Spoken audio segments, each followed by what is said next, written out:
The New Economy, Industrialization, Transportation, and Commercialization, 1800 to 1850.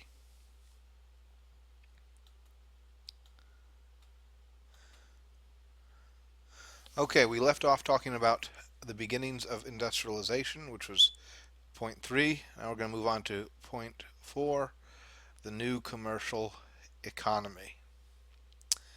Um, by the mid 1800s, the improvements in transportation, together with the achievements in manufacturing, came together to create a new national uh, economy that tied together the economies of nearly every other part of the country into one large national system. Um, One key to the development of this national economic system was the accumulation of large amounts of capital, in other words, cash, in the hands of the nation's banking and merchant community, who could in turn direct that capital to profitable and productive ventures. The nation's most prosperous bankers and merchants lived primarily in large cities near the northeastern coastline, such as Baltimore, New York, Boston, Philadelphia, Providence, Rhode Island, New Haven, Connecticut, etc.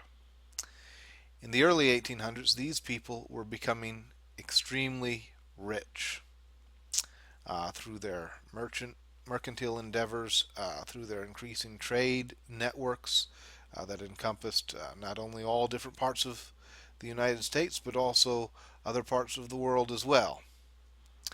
A good representative of this group of people would be John Jacob Astor, a German immigrant who arrived in America in the 1780s and made a fortune for himself in the fur trade, which he later reinvested in New York real estate, making him even wealthier than he had been before.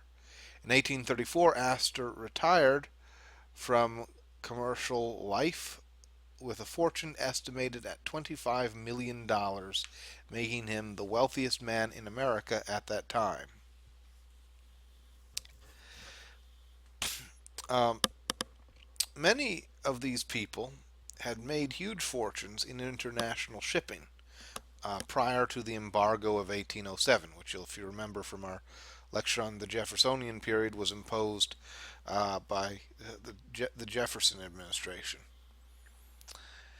After the long interruption in international trade that had been brought about by the embargo and then, of course, by the War of 1812, these people were ready once again to put their enormous supply of capital into new ventures.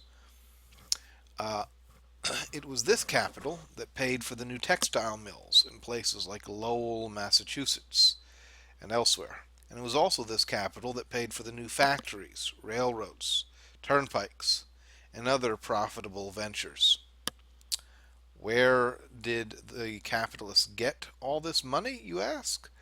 Well, from the interest paid on the loans they made, and surprisingly, their most consistent source of revenue came from investments in agriculture, especially cotton.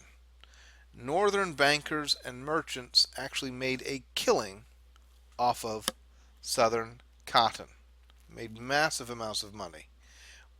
They loan Basically how it worked is they loaned money to southern planters to purchase the land, the slaves, etc., to set up their operations, and then they received that money back with interest. Then they transported the cotton in their ships to markets around the world, getting paid hefty transportation fees.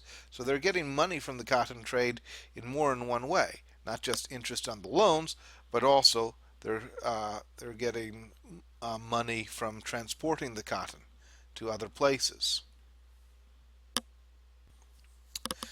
Of course, the capitalists also invested in agriculture in other parts of the country as well. They loaned money to prospective farmers going to the old Northwest, which is basically the region of the country encompassing what is now Ohio, Indiana, Illinois, part of what was then called the Michigan Territory, You can see it on the map here. It's this area outlined in green. In some cases, they even functioned as land speculators, purchasing large swaths of land outright and then reselling it in smaller chunks to farm families moving west. The farmers then developed the land, reaped a profit from it, and repaid the capitalists who had loaned them the money or sold them the land. The activities of Eastern capitalists also helped make possible another important development in early 1800s America, and that is the spread of commercialization. Now, commercialization basically means the replacing of the older economic system based on subsistence agriculture and barter with a new cash-based economy where instead of making a living by producing food to eat and bartering for what you don't produce, now you make a living by producing cash crops to be sold on the open marketplace and getting cash that you then spend to provide for all of your needs. As the 19th century progressed, more and more Americans were gradually incorporated into the national commercial economy in this way. The incorporation of Americans into this national economic network can be seen in a variety of ways. One way that individuals were incorporated into the national economy was through something called home manufactures. Home manufactures. Although Eastern entrepreneurs eventually came to prefer to invest their money in factories and in machinery, at least initially, many of them preferred to subcontract manufacturing work to individuals and families through what was then called the putting out system. The putting out system. Essentially what this involved was, let's say you have a business person, maybe a shoe manufacturer. He would subcontract the work of shoemaking to individuals and families in his neighborhood.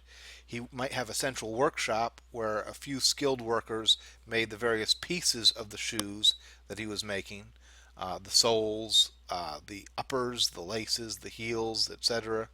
And then he handed these materials over to individuals or households that agreed to make the finished product, basically put all of the pieces together, for which they would get a fixed price for every dozen pairs of shoes that they made. So this is the putting out system. The impact of this system of manufacturing was to bring vast numbers of people, many of them poor working class people in the cities or poor farmers in the countryside, into the national economy, because basically they are now making products that are to be sold across the country and sometimes even overseas. So they're being integrated into a new economic network. Another way you can see the spread of the national economy was through the advance of commercial agriculture. We've already talked about this a lot concerning the South, where most of the agricultural labor was done by slaves to produce the various southern cash crops, cotton, tobacco, sugar, rice, etc., for sale on the national and international markets. But over the same period, commercial agriculture was also transforming the new states and territories of the Old Northwest. As we've seen, farmers moving into these areas often had to buy their land on credit, meaning that right from the bat they had an incentive to make profits, because they had to make profits in order to pay off the money that they had borrowed. Fortunately, they had two significant factors working in their favor. This is the farmers now. They had two significant factors working in their favor. One would be improvements in transportation, which we've already discussed. The new roads, the new canals, the railroads, etc., all of which enabled them to get their products to market faster and cheaper than otherwise would have been possible. The other factor that they have going for them is the introduction of new farm technology. which allowed them to save time, labor, and expense in producing the products that they were trying to sell. What types of technology are we talking about? Well, um, we're talking about deeper cutting steel plows, seed drills, which are basically a type of machinery that would plant the seed in the soil for you. But most importantly, in terms of its overall impact, there is Cyrus McCormick's mechanical reaper. Cyrus McCormick patented his first mechanical reaping device in 1834, which enabled farmers to triple, or in some cases quadruple, the speed at which they harvested their wheat, their corn, barley, and other grains. Okay, I'm going to show you a YouTube clip here that I think illustrates how this mechanical reaping device worked.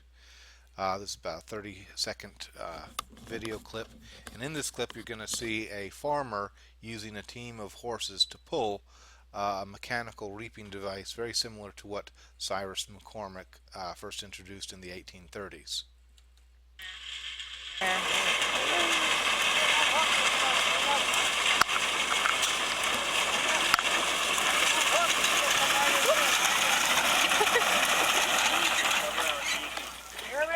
Major, Chris, step up, easy.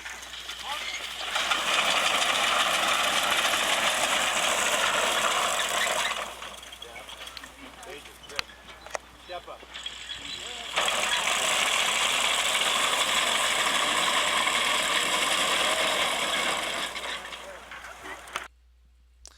So as you can see, you've got a farmer sitting on this platform device with rotating blades that are turned by the motion of the wheels. Underneath him, the horses pull the device forward. That turns the blade, which then cuts the wheat.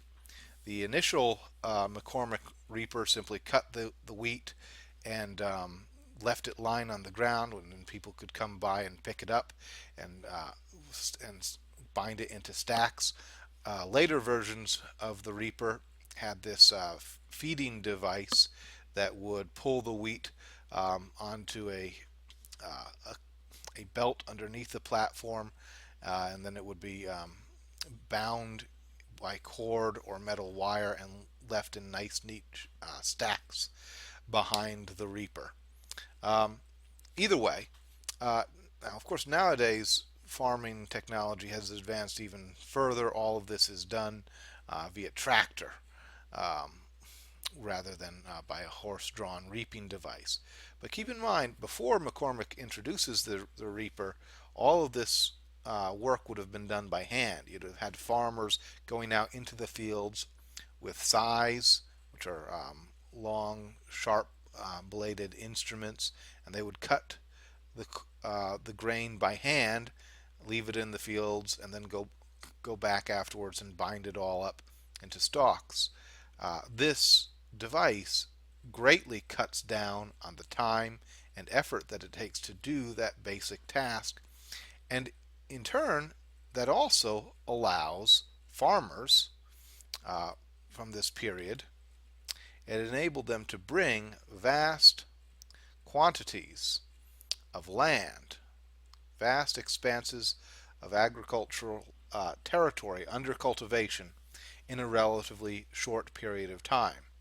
Very soon, the old Northwest, this region of the country, I showed you in this map before, this became the agricultural heartland of the United States. It became the breadbasket of the country, producing nearly half of the nation's wheat and about a third of its corn by 1860. The vast majority of this produce was grown for sale, not in local markets, but on the open market to feed the growing cities of the eastern United States or for export to Europe.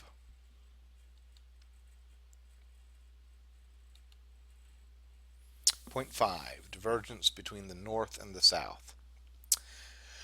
The new commercial economy incorporated every major region of the country into a national economic system, as we have seen. But that did not mean that every part of the country benefited equally or developed in the same way. As we've also seen, certain aspects of the new economy, particularly transportation and industry, impacted the North far more than the South. By the mid 19th century, the North had nearly all of the nation's canals. It had roughly 70% of its railroads. I'm going to stop here, just go back to this map that I showed you a while ago.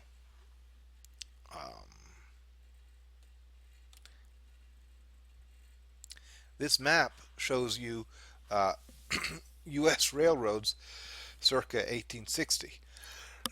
And as you can see, the South has railroads here. The ones in purple are the ones that had been built by 1850, and the ones, or rather, the ones in red are the ones that had been built by 1850, and the ones in purple are those built between 1850 and 1860.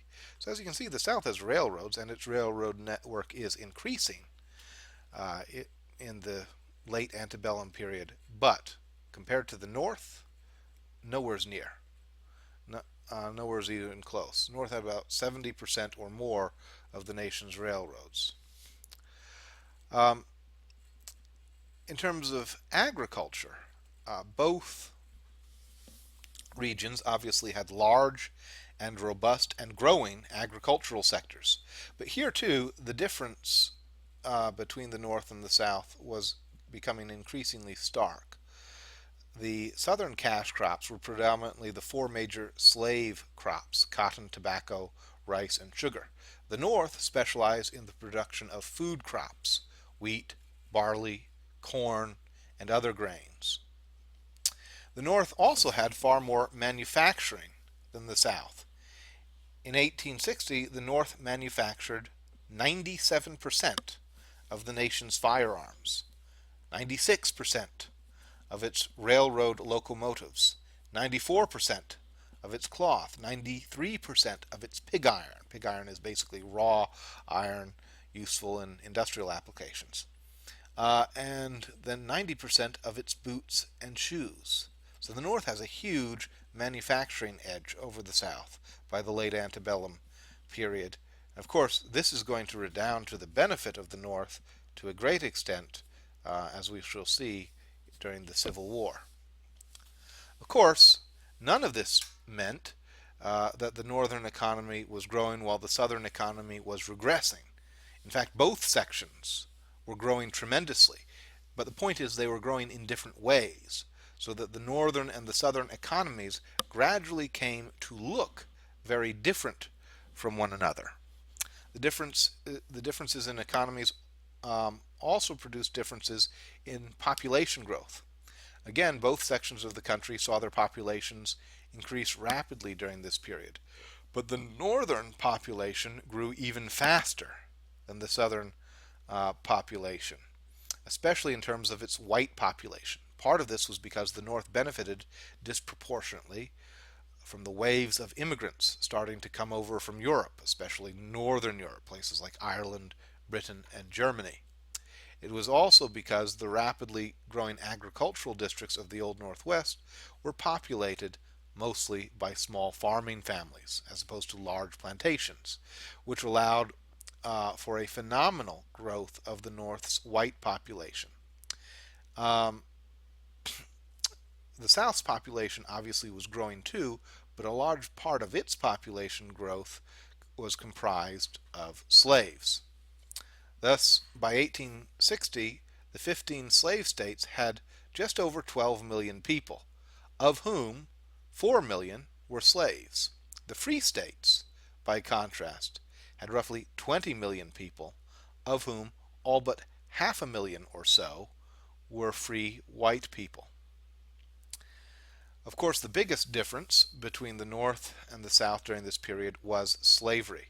The South relied upon slavery for its economic livelihood, whereas the North depended upon free white workers, most of them farmers, but an increasing number of them being craftsmen, manufacturers, and wage laborers.